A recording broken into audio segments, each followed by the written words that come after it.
Throughout history, you've probably heard of underground movements, secret efforts to fight oppression, to bring change. But have you ever heard of an underground university? A university where teaching science, math, and literature was considered a crime? I am a graduate of such a university, a place born out of courage, sacrifice, and an unyielding belief in the power of education.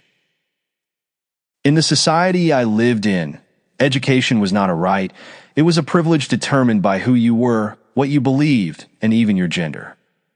Girls were often denied the same opportunities as boys. People with progressive ideas were marginalized. Minorities were ostracized, labeled as outsiders. When I graduated from high school as a top student, I believed my achievements would open doors to higher education. Instead, I found every door shut, not because I lacked ability, but because of the criteria used to judge me as a second-class citizen. What would you do if your path to knowledge was blocked simply because of who you are? In my despair, I felt isolated, reviewing my old high school notes at home, unable to access even a basic textbook without fear. Then a friend told me about a secret science study group. Expelled professors, brilliant minds stripped of their jobs, had turned a living room into a classroom and a kitchen into a makeshift lab. That day, I joined an underground university. We didn't have official curriculums or textbooks. We had handouts, customized lessons, and professors who taught with the passion of those who knew they were risking everything. Within months, we began hearing whispers of other underground universities forming across the country. Professors traveled between groups, students carried notes and handouts to other locations, and a network of knowledge began to emerge. It wasn't just education, it was resistance. It was a movement. Adapting to change, the government eventually discovered us. They raided the hosting houses, confiscated materials, and shut us down.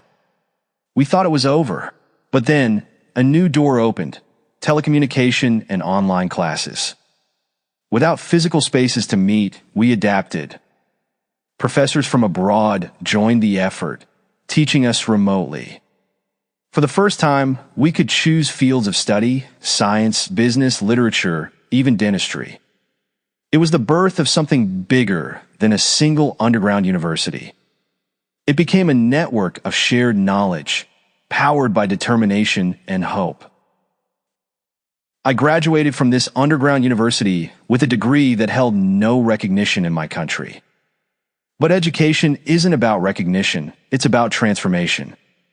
When I moved to the United States, I shared my story with universities here. After reviewing my grades and passing their requirements, I was admitted as a graduate student.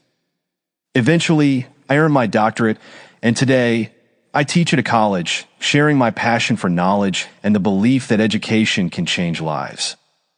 Every time I step into a classroom, I remember my first underground professor. He taught me not just as a teacher, but as a mentor, a friend, a guide, risking everything so I could one day teach others.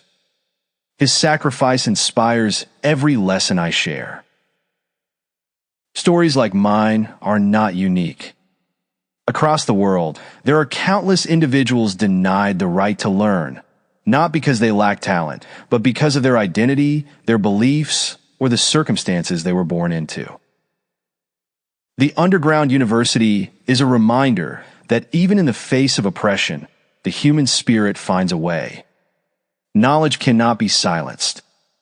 Ideas cannot be buried. And education, true education, has the power to dismantle walls, break barriers, and transform societies. Initiatives like these teach us that oppression can never truly stop progress. They show us that even when learning is considered a crime, it is possible to resist without committing a crime. I share my story not to tell you who I am, but to honor those who believed in me, professors who gave their time, students who risked everything, and a network of people who refuse to let education die. The thirst for knowledge is universal, and its power is undeniable. Let us remember that education is not a privilege, it is a right. and it is a right worth fighting for, no matter the cost. Thank you.